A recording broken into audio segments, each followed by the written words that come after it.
Thank you to all of you for joining us for yet another webinar in our series. We really appreciate your being here and our audience online.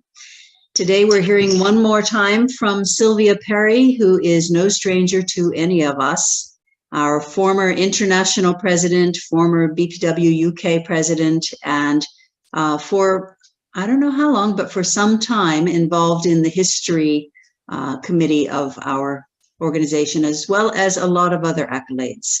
Sylvia, maybe when you begin, you can tell us whatever I've left out, but we certainly thank you for being here, and I'm going to turn it over. The floor is now yours. Thank you very much, Anne, and good day to you all.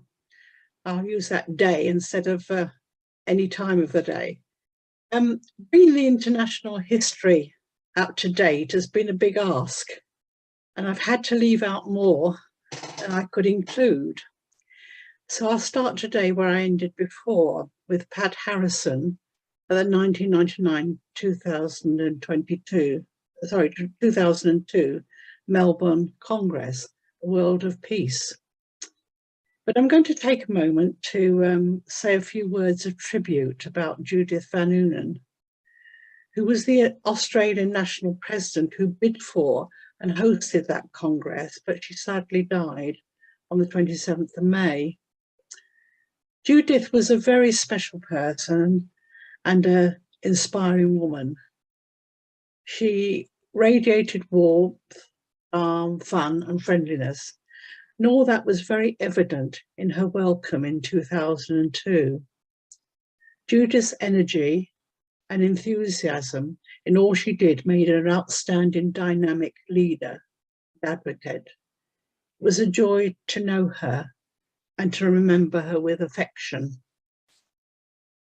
The theme of the 2002 Congress could not have been more appropriate following the events of 9/11 the year before, when New York suffered a devastating attack. Pat told the conference how the Peace Initiative started just a month ago at a conference she attended for 100 selected influential women, of which Pat was one, in Sharm el-Sheikh. Pat felt that meeting was the beginning of the grassroots movement to initiate the Security Council Resolution 1325 and change the world thinking from a world of conflict to a world of peace. The conference report confirmed that the Vancouver proposals had been introduced. Especially beneficial had been the restructuring of the executive. Other positive steps were the establishment of sub-regional groups. They've been put into use very effectively now. A change of the fiscal year to match the calendar year. Fees variation, now only change in 3 years instead of annually. And international currency rate changed from sterling to euros. The Melbourne conference had been the first to last for 7 days, but most people said it would be satisfied with a 4-day congress with lower costs. So that was considered for the future. So taking over was Antoinette Ruegger from Switzerland, the first vice president, who was president for the years 2002 to 2005. Antoinette's plan for her triennium concentrated on 3 main issues: communications, systemic membership development, and finance. In order to strengthen the international structure and efficiency, Antoinette developed and used digital tools, including a membership management tool, to give networks the opportunity to manage data in a more efficient manner, also to create a digital directory. Well, they had a website which Sharon Selkirk had initiated and developed over the last 6 years, and that was renewed. The intranet with its password protected rooms were also started with Sharon, was continued and helped accessibility. Antoinette also established a digital program for projects and events for clubs, federation and standing committees to show their projects, experience and know-how. The opportunity for all members to register and attend as observers at the CSW conference in New York was increased, and Vice President John Chanuk Viravan organised the breakfast briefings and workshops for the members attending. And to stimulate income, fundraising task force, chaired by Liz Benham, was set up. That conference in 2005 was in Lucerne with the title of New Dimensions of Leadership.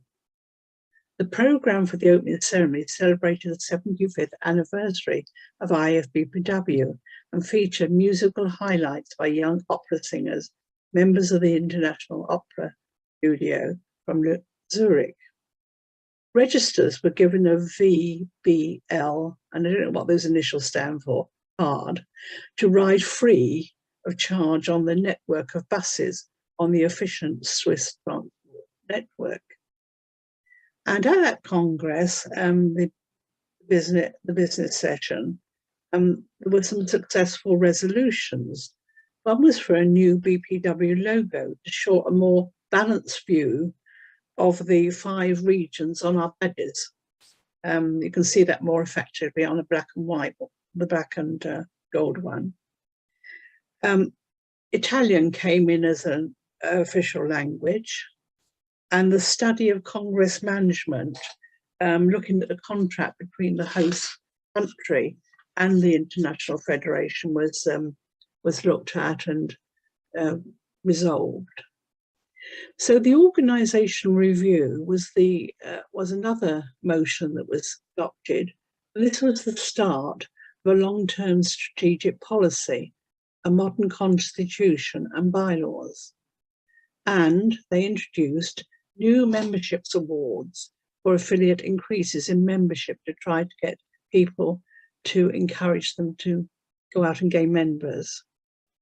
There were more delights for the friends and fellows when we went first on a boat, then took a train to the top of the Regain mountain for an alpine buffet. And for the farewell party, another unusual event, paddle steamers on the beautiful lake in Lucerne were used. Chancharak Viravan Nok, as I will refer to her, from Thailand, was elected for the next term, 2005 and 2008, becoming the then youngest international president and the first from Asia. I think we all know how ambitious and hardworking Nok is, and certainly her term demonstrated that. Her vision was to ensure that BPW International would be one of the most influential women's networks for decades to come. Her goals for the organisation were for its members to be identified by their high values, that it would grow and continue to make a difference and be an organisation that will be professionally managed and financially sustained. So the venue for her Congress was Mexico City, which is the oldest metropolis on the American continent, which includes some beautiful historic palaces and 3 UNESCO declared World Heritage Sites. Every Congress has its special moments and events. For me, outstanding was a tour of Parliament and luncheon for the BPW International members and for the board and for other invited BPW members. We all had front seats, and during the visit, members of the BPW International's executive were introduced to the members of Parliament, an honour typically only reserved for heads of state and ambassadors. So we were well regarded there. And as is the Mexican style, later that day, the mayor's reception gave all members the opportunity to enjoy the historical past of Mexico City, but with food, fun and dancing. There's plenty of music every day in the streets surrounding the Congress Hotel. Masses of workers were on strike, and every day they held protest rallies complete with the mariachi bands that are part of the Mexican character.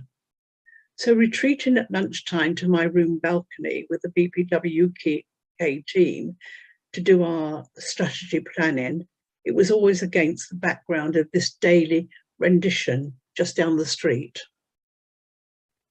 One of NOC's best initiatives was Beyond 2000, Helping Women to Help Themselves Award, which he started in 1997 and rolled forward Congress by Congress. It's now become a major event, renamed as the Power to Make a Difference. Also, she has supported women in their quest for other awards. This has not only encouraged women to be more ambitious, but also generated publicity for our organisation. Prompted by a majority vote for review taken in Lucerne, NOC, together with the task force of the executive, accomplished an organisation and reform review. Many of the recommendations in the 70-page report of that study appeared as constitution amendments or resolution in the business session not chaired in Mexico. A key measure was the adoption of Resolution 26 with its commitment to review and prepare a new modern streamlined constitution. It calls one person to say, we need running boots, not concrete. We need running shoes, not concrete boots. And the overall approval of the Resolution 26 at Mexico meeting introduced a 3-year plan for a constitution review task force to work on a simpler constitution, which will be supported with bylaws, policies and procedures. No wonder her theme for the Congress was Power to Make a Difference.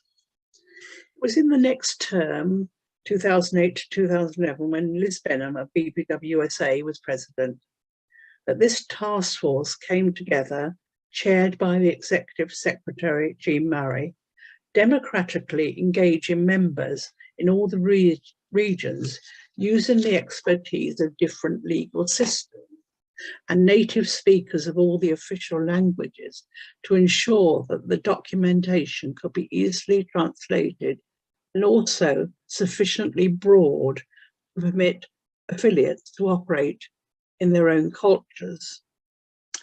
This enormous task started with a comprehensive discussion paper, seeking comments and questions, and had the widest possible consultation with workshops held in every region. The first draft was then posted on the international website. Advice was sought from expert panels, all within the time frame of the 3 years, to produce the proposed draft constitution at next Congress in Helsinki. 208 to 211 was again another dynamic triennium with some key BPW action, prompting Liz Benham to continue a theme of power to make a difference. The first Young BPW website was launched. The BPW International website relaunched, including the integration of a bi-weekly electronic news. A new feature was on the website was Woman of the Week, which was highlighting the personal achievements of members. And in 2009, Liz launched an Equal Pay Day awareness campaign, calling on BPW affiliates who did not have an Equal Pay Day to start one. To make their efforts more visible, BPW Germany and Switzerland developed their Red Bag awareness campaign, which certainly raised the profile. Among Liz's other new initiatives in 2009 was an event held immediately ahead of the Commission on the Status of Women in New York. With more BPW members coming to CSW and participating in the parallel and side events, it seemed right for BPW to hold its own 2-day event. So the BPW President's Seminar was inaugurated. This has continued successfully, and in turn became the Leaders Summit and more recently the Leadership Summit. BPW delegates traditionally met together to acknowledge the work of the permanent representatives at the UN headquarters and commissions.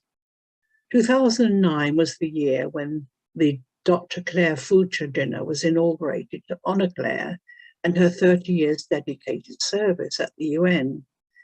It was a special occasion in 2010, the next year, when it was combined with the 80 years IFBPW celebrations. 210 was also an important year when it marked 15 years after the Women's Fourth World Conference in Beijing. It was a year when WEPs, Women's Development Principles, were introduced, offering guidance to business on how to promote gender equality and women's empowerment in the workplace, marketplace, and the community.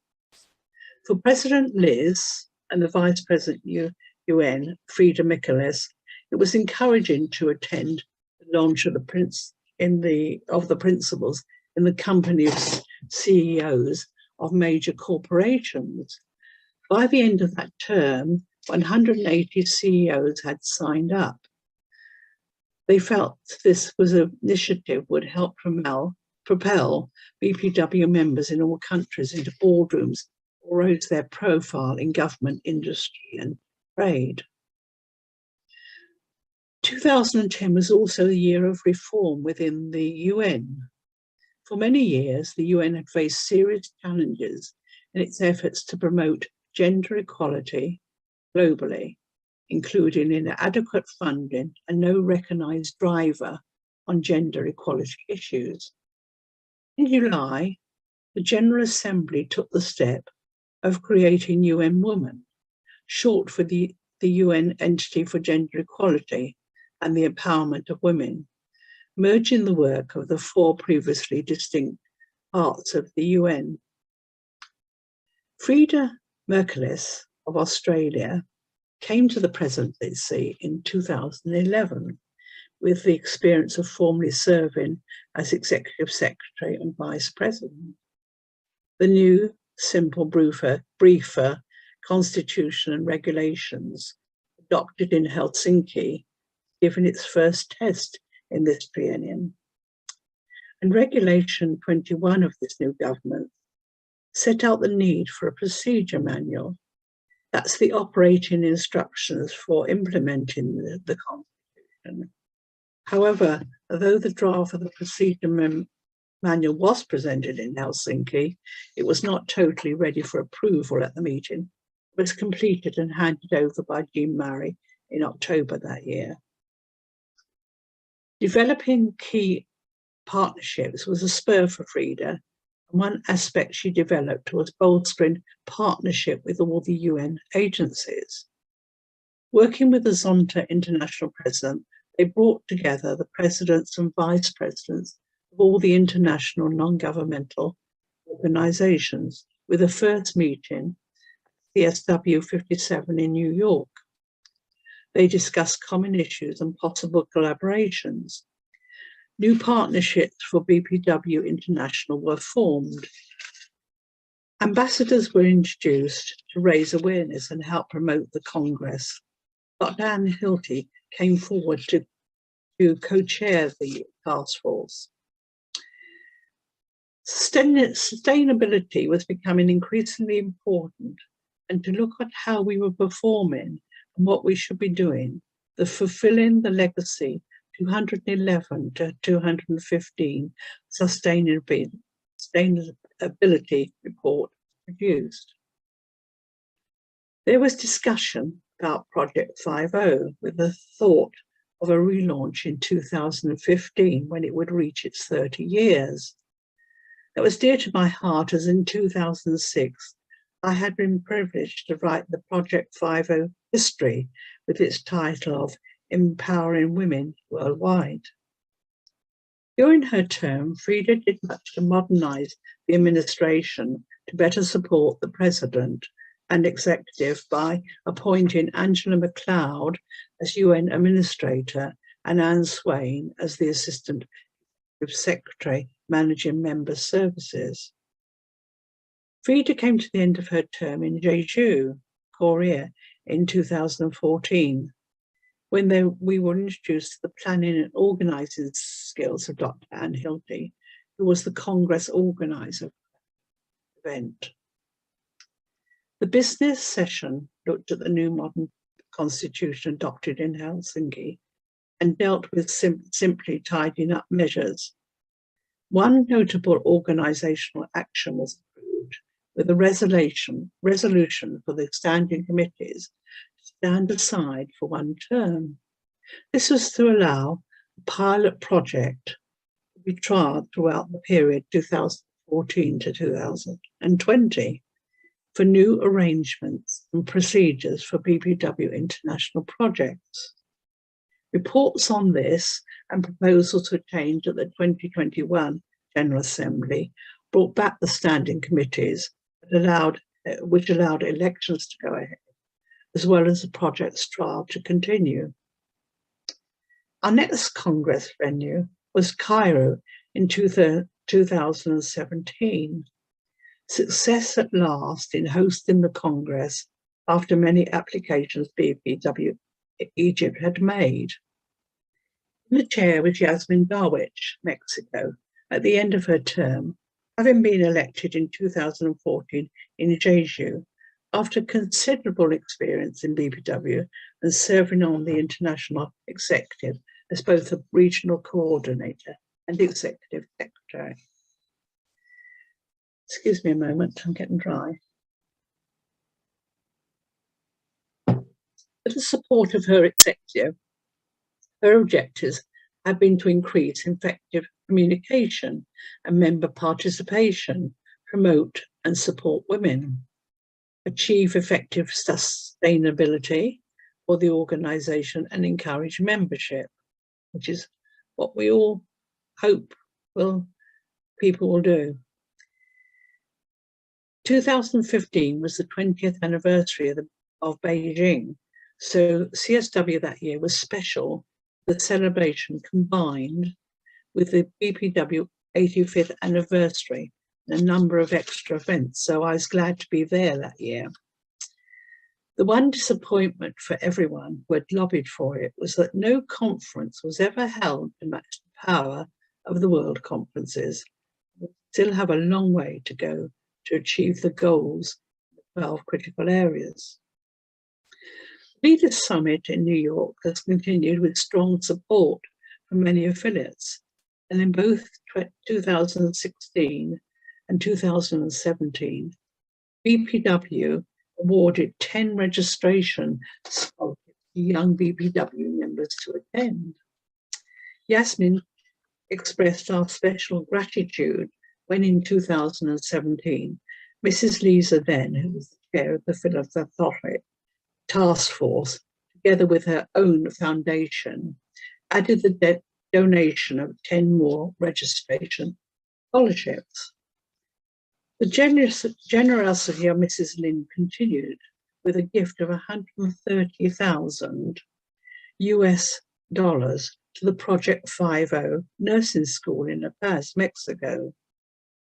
The school, now named in the honor of the coordinator, Professor Sylvia Salazar, has been in operation and developing over many years.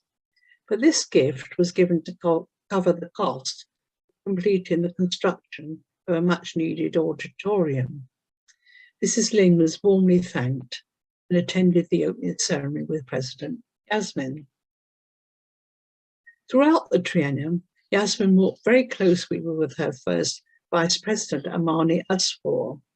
In the UK, we were privileged when they paid us a joint visit to discuss and agree that BPW International would sign a memorandum of understanding with the Royal Society of Public Health.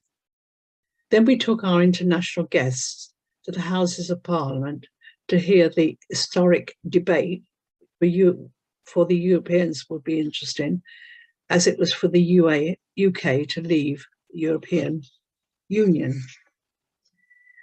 Cairo conference was held in the Mina House Hotel in the shadow of the pyramids, under the patronage of the President of the Arab Republic of Egypt, with various tight security provided.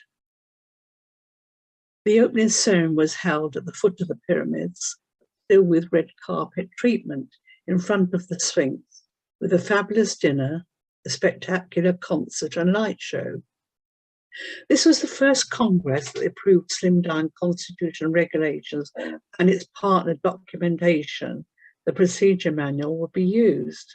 Approved and agreed in January 2017 and following constitution amendments at the Cairo General Assembly, it became fully operative.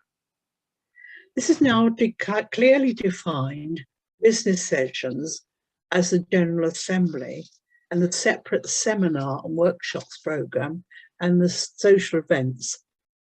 With those, it constitutes Congress, which in Cairo had the title of Making a Difference Through Leadership and Action. The days were filled with lengthy business sessions, workshops and seminars, all of which will appear in the proceedings. The social events were in some spectacular historic venues. They were fabulous, even if it took an hour's journey in a bus to get to each one. The ending of the 29th Congress brought another landmark for BPW. Dr. Mani Asfour was elected as the next international president, the first woman for Egypt and the Arab world to hold that role. So we had an extended triennium then, from 2007 and went through to March 2021. Mani Asfour brought BPW to Egypt when she founded the Cairo Club in 2000 and worked to make it a federation in 2005. She became the regional coordinator Africa and in the previous term had been the first vice president membership before her presidency began in 2017. Despite her various commitments in other organizations, many of them in Africa, she traveled widely to affiliate countries and took as her mission empowering women to realize the Sustainable Development Goals. For this, she launched the BPW International Projects Booklet and SDG calendar, encouraging members to work on the projects to achieve the realization of the goals. The 2020 International Congress, scheduled to be in Orlando, USA, but a dispute between the president and BPW USA about this venue, which had been in planning for 2 years, led to a delay. Then COVID changed everything around the world, and a decision to postpone and eventually cancel Orlando as the venue had to be taken. With a global lockdown and no face-to-face communication, we discovered Zoom and other forms of online communication to carry on the business of BPW. However constrained that was at times. There was another lengthy period of consideration before a decision was made to have the General Assembly on Zoom in the spring 2021 over the period 16th to 31st of March. The full representation was allowed in the General Assembly room using online voting and another room provided for observers. We all have our opinions about the success or not of that, but it happened and a new executive team and standing committee chairs were elected to go forward in this triennium.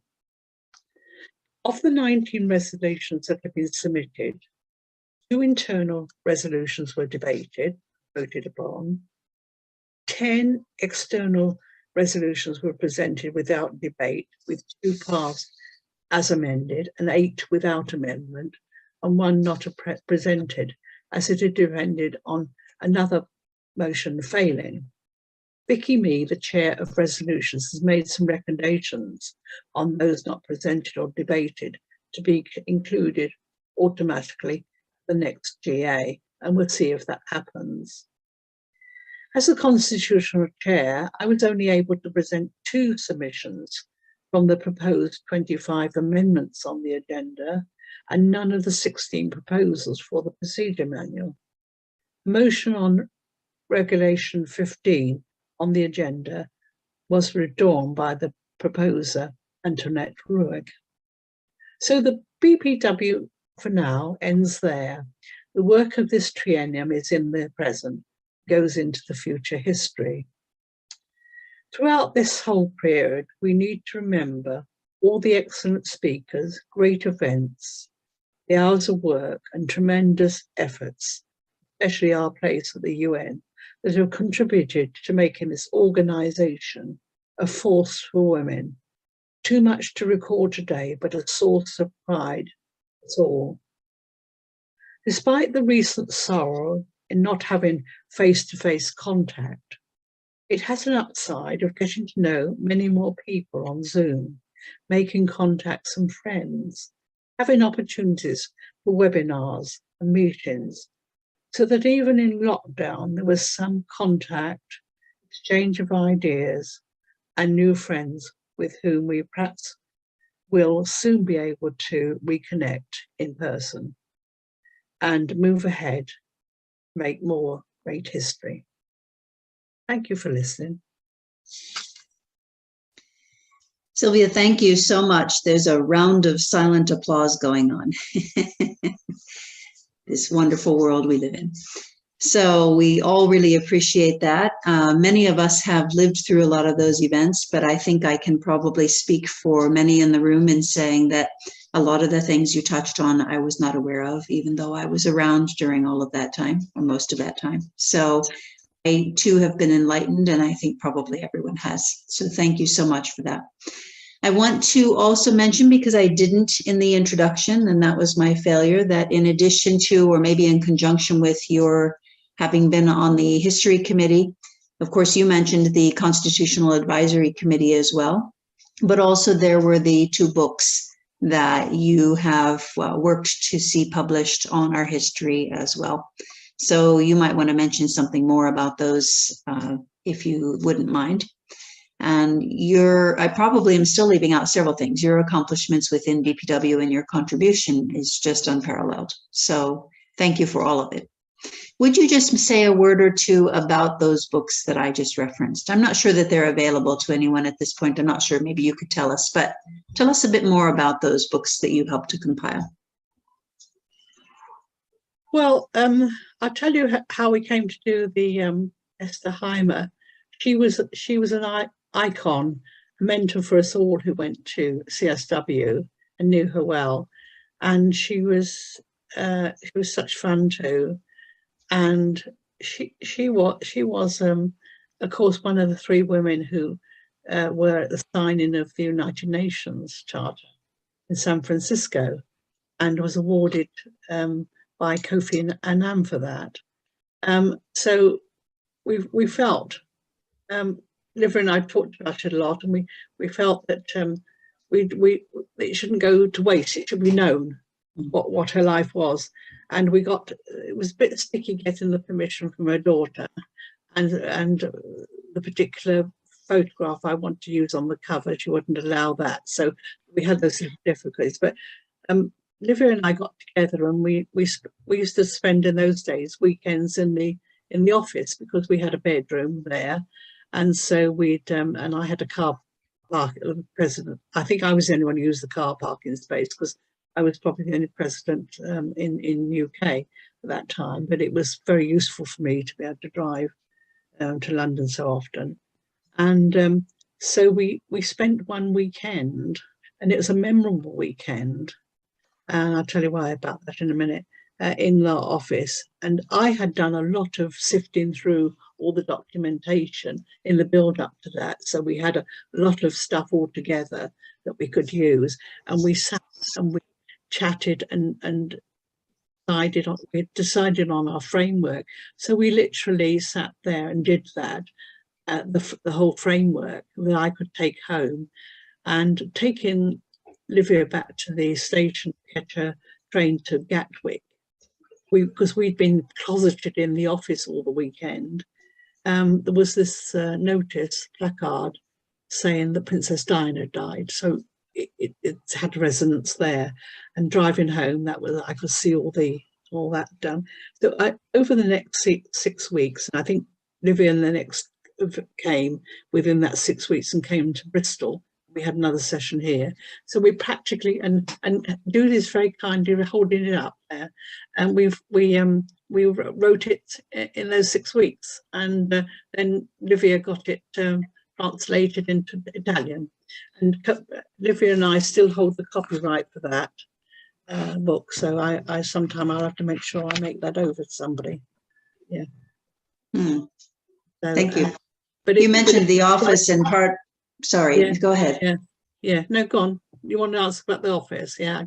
I wanted to ask, just to mention that until just a few years ago, BPW did maintain an office in London and then decided the better of it. But when you mentioned The Office, that was actually our official office. You, though, also contributed to compiling a couple of books on our history, and that was also what I was thinking about. You didn't write them, I think you told me, but you helped to compile them. Oh, yes. The Taylors wrote them. John Taylor was the son of our Clarence Taylor, who had been the treasurer of IFBPW, and his wife did all that. But I used to go to London and sit with them and sift through papers and talk to them about what I knew and how we would look into things. So yes, we did that then. Yes, and that was published in time for the Venice conference, which of course was when I became president, and it all was wrapped up too with Livia as well there. Lovely. Okay, we're going to open the floor now to anybody who has questions, comments, or contributions. I suppose comments and contributions could go together. So anything you want to add to the mix or questions for Sylvia, now is your chance. I'm going to recognize Joe first, but before I hand it over to you, Joe, I want to just mention to people, if you can find the reactions icon, which should be probably at the bottom of your screen, and click on that for its menu. One of those will be the raise hand function. Be careful not to click on the one that looks like applauding hands, because that's what it is and it will disappear. So click on the one that says raise hand function. So Joe, I turn it over to you. Thank you. And firstly, we are extremely proud that Sylvia is from the UK. And I think she, without mentioning, many people know the background room she does to help us and to assist in our knowledge and to pass some of this knowledge down to us. But here in the UK, it's much easier because we have her literally around the corner, which is wonderful. But my question is, all of this history, where is it stored and how can we get access to it? And the second part of my question is, I have been asked by members how they can obtain these books. So are you considering a second run of publication, please? Well, answering that question first, I think that would have to be a matter of discussion with Catherine, on that one. But the archives, and I still think they're there. Although there was some talk about them being moved, there's a women's museum in Amsterdam in the Netherlands, and I never got there. But of course, Catherine has been there, and that's where they're stored. I don't know if any of them are in London, because the UK files theirs in the Women's University in London library. Which is where we send everything there, because you're supposed to send all publications that are published. A copy of that has to be entered into archives. That's a standard thing. But we have done that. And in actual fact, I've just been sorting through a lot of papers, and I've got some various papers that I want to contribute to the archives. So I think Catherine Bossart is president, but she's also chair of the archives committee. So I can follow that up with her, because I do need to talk to her about some of these papers I have as well. So I'll let you know. Thank Watch you. watch this space. Yeah. Yeah, thank you. I think to be able to move forward, we need to have a nod to the back of our history, and I think new members need to know this so we know how to progress. But thank you. Okay, thanks, Joe, and thanks, Sylvia. And we need someone willing to take on that project to write the history of BPW. I am not volunteering. I did not put up my hand, but Well, it would be great if we could find someone willing to do that. It's a huge task. Yes, I was supposed to do that, and offered to do that, but time has gone on, and you do need a lot of time, whatever, and you would need to consult some of those documentations. But I'm trying to actually put down in writing, so that as much as I can, because I must be one of the oldest members of IBPW now, who's been through a lot of these experiences. So that's my mission really at the moment, to try and do that. If you haven't got another question, can I just tell you just something that I was talking with Lynn Everson this week, who does our proceedings, the UK member, but she's got this firm, and she's been doing the transcribing of the proceedings for a number of congresses. And she and I, and it was her first actual congress, although she knows a lot about the congresses from the written records she deals with. It was the first time she'd been to a congress, so we went to Jeju together, and he was BPW UK president at the time, and so I did write a little piece up about that, because of what we talked about this week. I thought I'll write that down while we've been talking. So I did do that, and so I'll just read it to you if you like. We spent a couple of days in Seoul on our way, and on our first evening, we decided to explore the neighbourhood and ended up in a local restaurant. The menu looked exciting, with pictures of the meals alongside the wording, no doubt to help foreign visitors. Despite Lynn being a linguist in a number of languages, even she did not know Korean, so we each indicated our choice, only to see a look of horror on our waiter's face. We were not equipped to ask why. It was just a pointing game. He came back with the only English speaker in the place, who explained that this was a sharing restaurant, and each meal was very ample for two people to share. So rather than to be thought greedy, we retreated, quite embarrassed, to just one choice, but two forks. Our next experience was in the most enormous market either of us had seen, where there were some wonderful things to buy, especially typical and well-made clothes. However, that was definitely a no-no, as they were half the size we would need to fit us. Finally, having got lost in the streets around, we were kindly escorted back to our hotel by young police cadets out on a training exercise. We had a laugh about that, because it was such fun being so helpless in a foreign country. Usually when you go, you've got a few words of everything, but Korea was definitely not it. You might have done better, Anne, with your experiences there. 10 years of living there, yes. So, okay, great. Thank you, Sylvia. We do have Sue now in the queue. So, Sue, I'll turn it to you.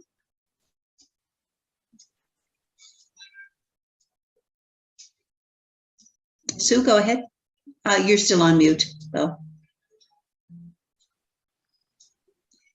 Can you? There we go. Myself. That's fine. Sorry, I wasn't quite sure if it was you doing it or me doing it. I'm a great believer in looking back to go forward. So this has been, all your sessions have been invaluable, but also enlightening for us. I'm going to ask a bit of a cheeky question now. So what do you think is going to be the next big challenge for women, not just in the workplace, but globally? Well, I think they've got to get things back. I think women are losing things. And that's been confirmed to me by conversations with a couple of people who are feeling quite desperate about the situation in their country. I think we've seen a lot, and Francesca, you'll probably confirm this. Things are not happening in your country that aren't very nice. This abortion business and other things, and going back to the, pushing women back to where we were. We seem to be losing some of the things we've gained, and I don't know if anybody else has got thoughts on that, but that's what I read wherever I read people talking about their current situations. Certainly what's happening in Ukraine at the moment. I met a lady from Ukraine on Tuesday, and she was saying that the amount of sexual abuse that's going on to the refugees coming from Ukraine into various other countries, and that is just horrendous at the moment. So rape is still being used as a war crime. So I agree with you. I think it's, there is a lot of things that we need to recoup. Yeah. Thank you. Thanks, Sue. Francesca?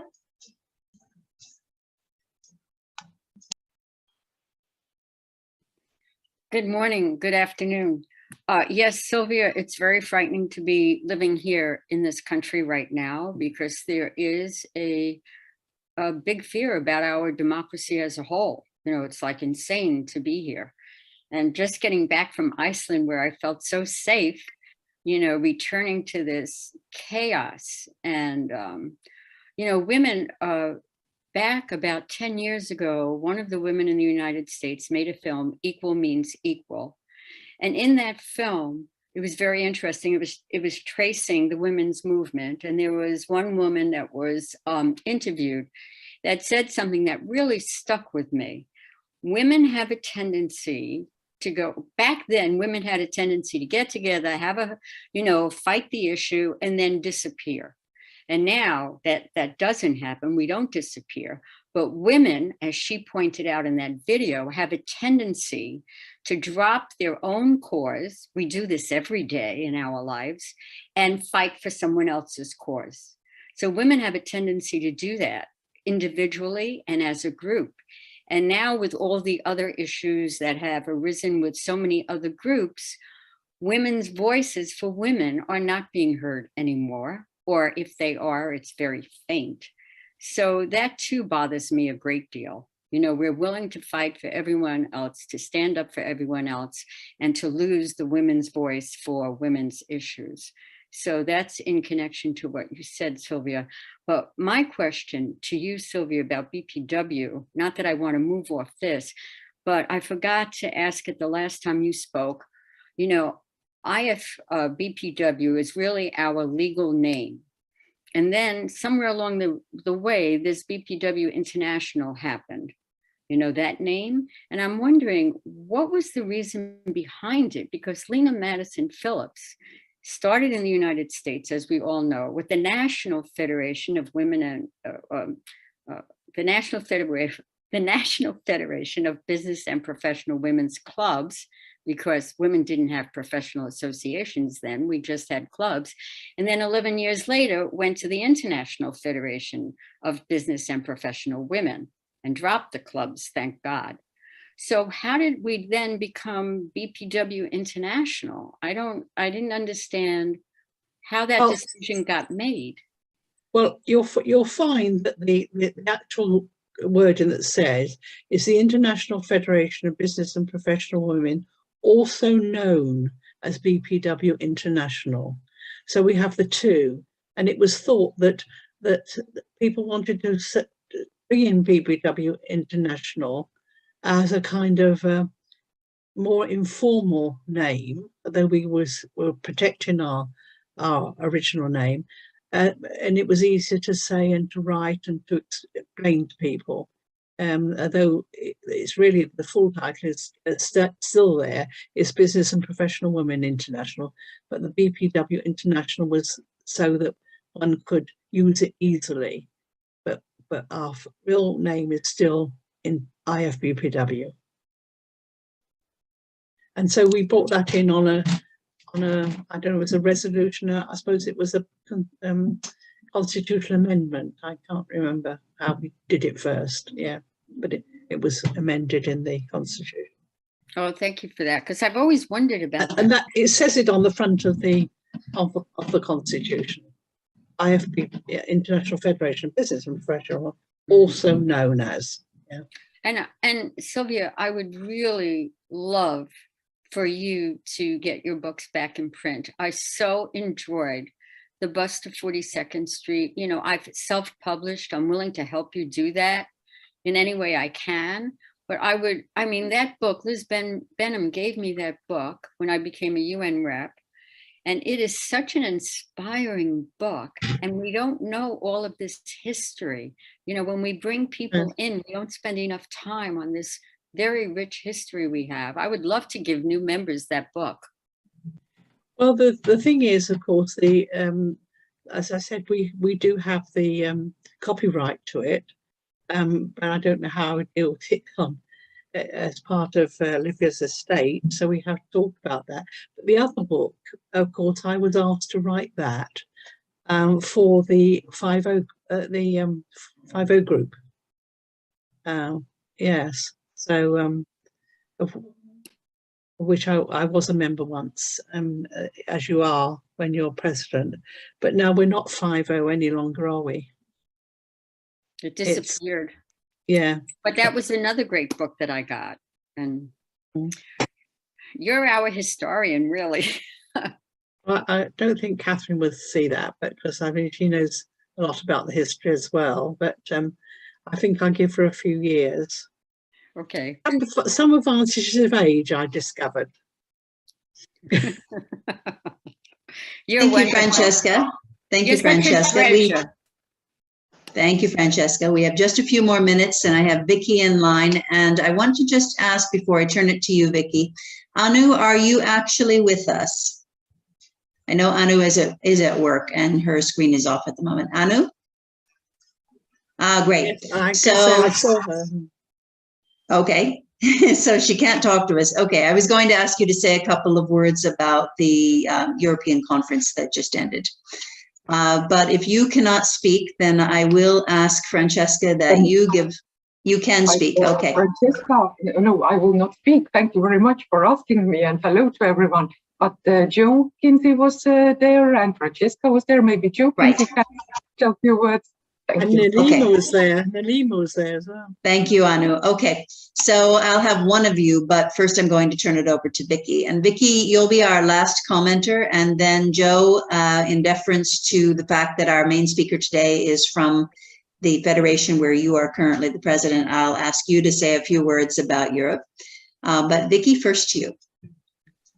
So I think I'm coming from the point of view, Sylvia, just looking at all the resolutions that became policy over the years, whether there's a possible stream that someone, because that's what I'm really interested in, is how we actually, as advocates for women, changed things in countries or in the through the UN, and whether that sort of advocacy history and how we used our policy is something that anyone is looking at. So I totally agree we need the full history, but I just see a stream of women as activists through BPW, whether that is being written anywhere, because I know that's what inspires many of our young women. And they say, if you can do that, then I want to be part of it.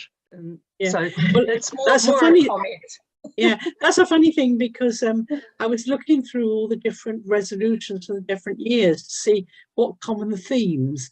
And of course, your country, your federation is really hogged it really with the resolutions. You come up with some great ones all the time. But and what I was so interested in, Vicky, is that we don't have the feedback from some of those what federations are doing or clubs are doing, and also how the topics that 20 years ago are still coming up the same. It's what we were talking about earlier, isn't it? Yeah. Thank you, Vicky. So thank you. It's just really a comment and a gap, I think. Yeah, I think we should talk about it a bit more. I think we'll talk about that a bit more. Yeah. And having seen, when I was in New Zealand, the book of all of your past resolutions, that enormous history, just to see the titles of the resolutions, page after page after page, is very impressive. Of course, you're more than 100 years now, so that's a pretty big book. I have gone through it. And that would be something that could be easily lifted, at least in terms of the titles, from all of our Congress proceedings. And just to put the external resolutions together in one format, one document, would be a starting point, I think, to just be able to see all of the external resolutions from around the world that have been proposed and accepted over the years. So not Francesca, sorry. Joe, I had a few of you on my list for this last bit. Joe, I'm going to turn it back over to you for just a few words about, because we are at the end of our time, so just a few words about the European Conference. It was amazing. It was amazing to be in person, to not have to say you're still on mute, and to actually remember our networking and the thing that we are so great at. We are so great at talking about these things and then going back to our countries. My thanks really goes to Johanna, the president of Iceland. They arranged a fantastic European conference, and it was expertly managed by Anu and Carmen, and Gudrun is always good value, and we're very lucky to have her as our European treasurer. So we had an amazing president's meeting, really productive, led into our leaders summit, which was great, and I was on a team with people from various countries, not just Europe. So 3 years' time, it's BPW Malta that are hosting, but at the moment we're still processing what Iceland did, and it was a fantastic conference. Great, thank you so much, Joe, for that recap. And at least we got to see Anu's face for a minute there too, so and to hear briefly from her. So I want to bring this to a close now. We try to end as close to on time as possible because we are all busy women by definition. And we thank you all for taking an hour out of your day to be with us today. As always, we want to thank primarily all of you, of course, but primarily our speaker. And Sylvia, not only for your contribution today, your contribution in the previous webinar you did for us a few months back in March on this same topic in the middle years of BPW, and your contributions that are simply astounding to this organization throughout time. So we thank you for all of that, and I'm sure there's more to come, but we certainly thank you up to this very red hot moment. So we will be here again next month. It's always the second Wednesday of the month, and we invite you to come back again and again and again. I see lots of familiar faces in the room, so one more thank you. I hope you're enjoying your summer or winter if you're down below that equator, and we will meet again very soon. Bye for now. Okay, bye. Thank you.